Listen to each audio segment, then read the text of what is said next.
ओम नमः शिवाय। कैसे हैं आप सभी?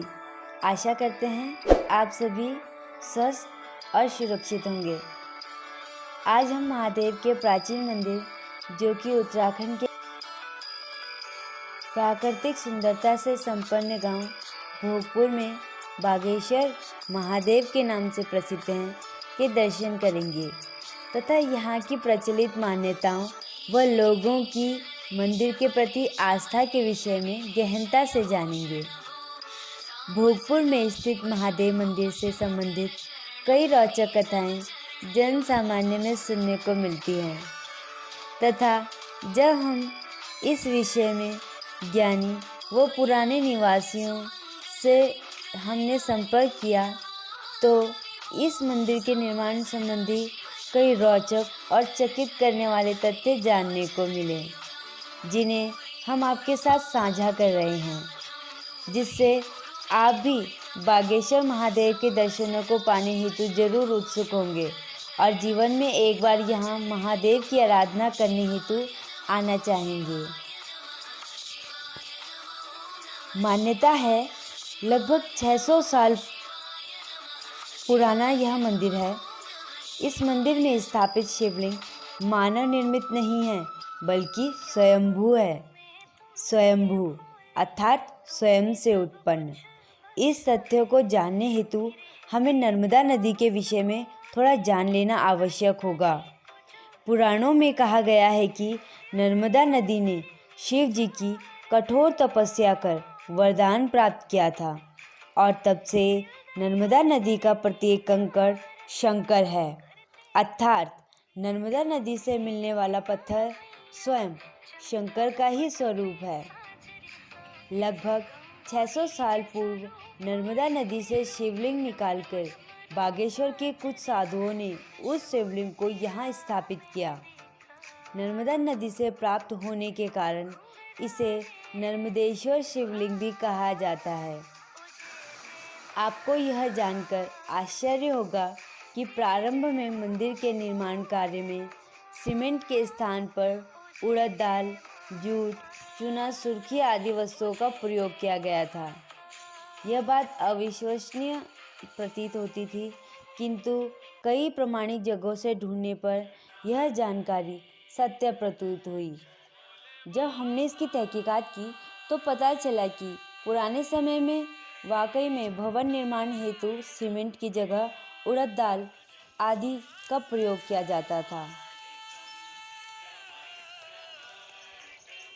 मंदिर की स्थापना के पश्चात बागेश्वर से आए साधुओं ने यहीं कुछ दूरी पर स्थित जल स्रोत के निकट आरण्य अर्थात वन में अपनी कुटिया बनाई व निवास किया तथा कठिन तपस्या की।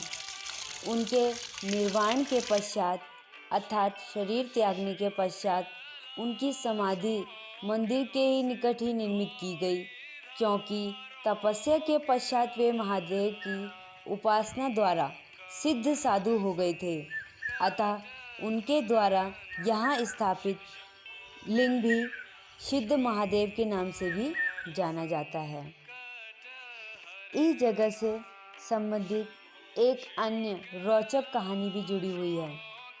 जब गोरखों ने कुमाऊं में अपना पूर्ण आधिपत्य स्थापित कर लिया, उसके बाद उन्होंने गढ़वाल की ओर रुख किया तो उनकी सेना की एक टुकड़ी इस तरफ भी आई। यहाँ से थोड़ा आगे बढ़ते हुए जब वो आगे पहाड़ की तरफ पहुँचे तो पहाड़ से अपने आप ही उनके ऊपर पत्थर गिरने लगे। वो आगे बढ़ते और पत्थरों की उन पर बौछार हो जाती। उन्होंने बहुत कोशिश की आगे बढ़ने की, लेकिन वे आगे नहीं बढ़ पाए और थक हार कर घायल होकर निराश होकर वे इस जगह को छोड़कर दूसरे स्थानों पर आक्रमण हेतु अग्रसर हुए। इस मंदिर के निर्माण तथा महत्व के विषय में चर्चा हेतु महादेव के एक अनन्य ब्राह्मण भक्त माननीय पंडित श्री देवेंद्र प्रसाद भट्ट जी, जो कि अपने क्षेत्र में गोल्ड मेडलिस्ट भी रह चुके हैं तथा कथा प्रवचन करने हेतु कई विदेश यात्राएं भी कर चुके हैं, वे हमसे जुड़े। इन्होंने महादेव के विषय में कई बातें बताकर हमारे ज्ञान में वृद्धि की। उनके अनुसार जो लक्ष्य क्या है चैनल चलाने का? जी, जागरूकता फैलाना। आसपास के जितने भी क्षेत्र हैं, विजिटिंग वहाँ पे जो अच्छे क्षेत्र हैं उनकी आगे लोगों को लेकर के आना। जी अच्छा, चलो धन्यवाद आपका। जी जी। आप अपने परिचय और मंदिर के इतिहास के बारे में कुछ बता सकते हैं हमें? मैं वीवीआईपी पंडित हूँ, अच्छा, गोल्ड मेडलिस्ट हूँ हाँ जी, और एक साल में 12 कंट्री घूम के आ रखा हूँ। जी हाँ जी, ऑल इंडिया के साथ साथ नेशनल वर्क भी है मेरा। अंग्रेजों से पहले का मतलब ये कम से कम 600 साल पुराना मंदिर है, बस शिवलिंग नर्मदेश्वर है। अच्छा, ये कोई बनाया पत्थर का या वैसा मंदिर नहीं है। हाँ जी, ये स्वयंभूलिंग है। स्वयंभूलिंग। अच्छा, स्वयंभूलिंग तो दो प्रकार के होते हैं, एक तो होता है धरती से अपना आप उगा हुआ, हाँ जी, एक नर्मदा से का पत्थर भी। प्रत्येक नर्मदा का पत्थर शिवलिंग होता है और हर गंडक नदी का पत्थर शालिग्राम होता है। ओके, हाँ जी। तो ये नर्मदा नदी का और कम से कम 600 साल पुराना मंदिर भी और शिवलिंग भी। जी, ये इस देहरादून जिले के जैसे टपकेश्वर महादेव मंदिर हो गए, उनके बाद कुछ चुनिंदा मंदिरों को छोड़ के उनके बाद ये काफी प्राचीन मंदिर है। जी, हाँ, और इसमें निर्माण कार्य भी उड़द की दाल का और इन सब का हुआ था। भवन बनाते हैं, घर बना आपका कभी देखा आपने निर्माण कार्य कभी? हाँ जी, ईंट बजरी सीमेंट होता है। जी, हाँ जी, तो उसके बाद जब पहले उड़द की दाल का बनता था। जी, अच्छा, अब ईंट सीमेंट बजरी पे है मकान। हाँ जी, तो दाल का बना हुआ है। जी, हाँ जी, अब तो इस पे रिपेयरिंग हो गई काफी। हाँ जी, अंदर का जो हिस्सा इस टाइप का है इसका, मगर ये प्राचीन शिव मंदिर है और अब तो काफी चेंजेस कर दिया, मगर वैसे है ये प्राचीन काल का। बागेश्वर से कुछ लोग आए थे 600 साल पहले इधर, तो उन्होंने ये स्थापित किया था। जी, जोशी लोग आए थे बागेश्वर से। अच्छा, तो इसलिए बागेश्वर महादेव मंदिर है इसका नाम। जी जी, वो अपना इष्ट आराध्य मानते थे शिव भगवान को, तो 600 साल पहले उन्होंने एक शिवलिंग स्थापित कर दिया था। जी, तो और नर्मदेश्वर महादेव है जी, मतलब नर्मदा से लाया हुआ जो समाधि है, इससे भी ज्यादा समाधि है यहाँ पर। हाँ जी, मगर उस शिवलिंग के नीचे नहीं है, उसके बगल में समाधि शिवलिंग अलग है। अच्छा, वो तो हर मंदिर में ये नियम होता है कि कोई भी सन्यासी शरीर छोड़ता है जी, तो उसको वहीं पर स्थान देकर जल उसको बोलते हैं हम थल समाधि। जी, थल समाधि लगाकर एक शिव पत्थर रख देते हैं जो भगवान शिव जी में ही विलीन माना जाते हैं वो लोग।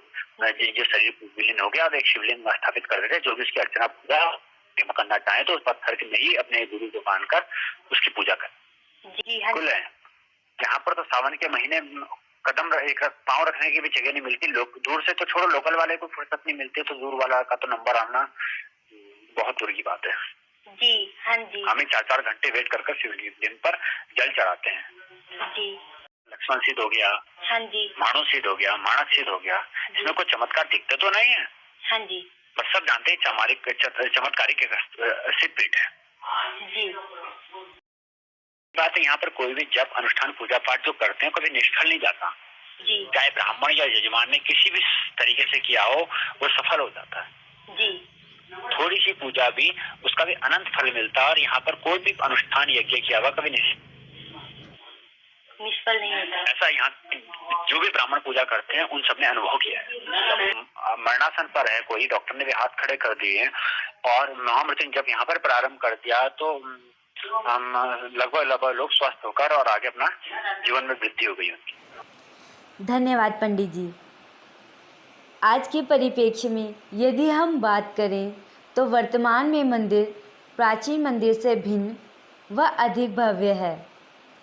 इस मंदिर का जीर्णोद्धार गांव के ही एक निवासी महादेव के अमुक परम अनन्य भक्त द्वारा कराया गया, जिसके पश्चात मंदिर की भव्यता देखते ही बनती है। लगभग 20 सालों से इस मंदिर की देखरेख एक बुजुर्ग बाबा जी कर रहे हैं। महात्मा जी मंदिर के ही निकट निवास करते हैं। गांव में कुछ उत्तम व शुद्ध चित्त की महिलाएं तो महादेव की इतनी परम भक्त हैं कि सर्दी हो या बरसात प्रातःकाल की बेला में ही अपनी पूजा वंदना नित्य प्रतिदिन संपन्न करती हैं तथा महादेव को जल चढ़ाने के उपरांत ही अपने दिन की शुरुआत करती हैं। अप्रतिम शिव भक्ति से परिपूर्ण महादेव की एक अनन्य भक्त ने हाल ही में हुई रोचक घटना के बारे में हमें बताया। इन्होंने बताया कि कुछ समय पहले मंदिर में चोरी हुई थी। चोर मंदिर के बल्ब तक चुरा करके ले गया। इसके आगे क्या हुआ, इस बात की जानकारी आप इन्हीं से सुन लीजिए। चोर पकड़ा गया। अच्छा। एक बार कोई बल्लभ चुरा के ले गया तो उसके घर में कुछ हुआ होगा। अच्छा। कोई बल्लभ यहीं छोड़ के चल गया बाबा। अच्छा अच्छा। बाबा जी को तो 20 साल से ऊपर हो गया करते हैं। अच्छा अच्छा। लोग से मानता है। थोड़ा और आप बताना चाहेंगे शिव मंदिर के बारे में? यहाँ एक बार चोरी भी हुई थी। वो चोर अपने आप शिकंजे में आ गया और भी जहाँ जिसने जो भी चुराया उसके घर में कुछ ना कुछ बुरा हुआ तो उसने आके यहाँ शिव भगवान से माफ़ी मांगी तो उसके घर में भी शिव भगवान ने कृपा की। धन्यवाद।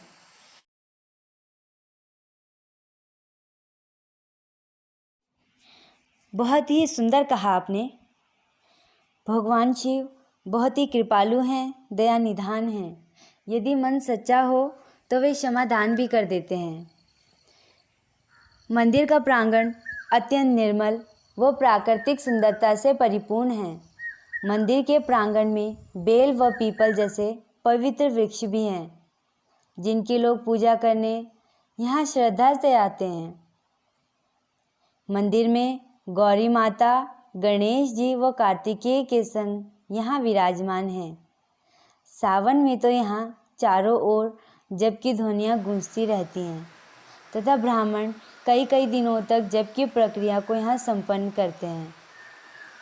कहते हैं यहाँ पर की गई पूजा व जप कभी निष्फल नहीं जाते।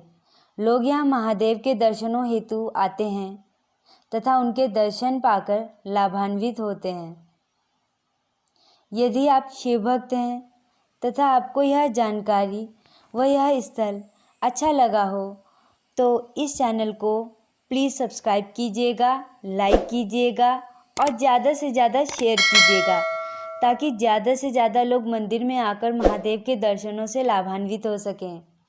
और ऐसे अन्य स्थलों की जानकारी प्राप्त करने के लिए हमारे साथ बने रहिएगा। स्वस्थ रहिएगा, खुश रहिएगा, सुरक्षित रहिएगा। धन्यवाद।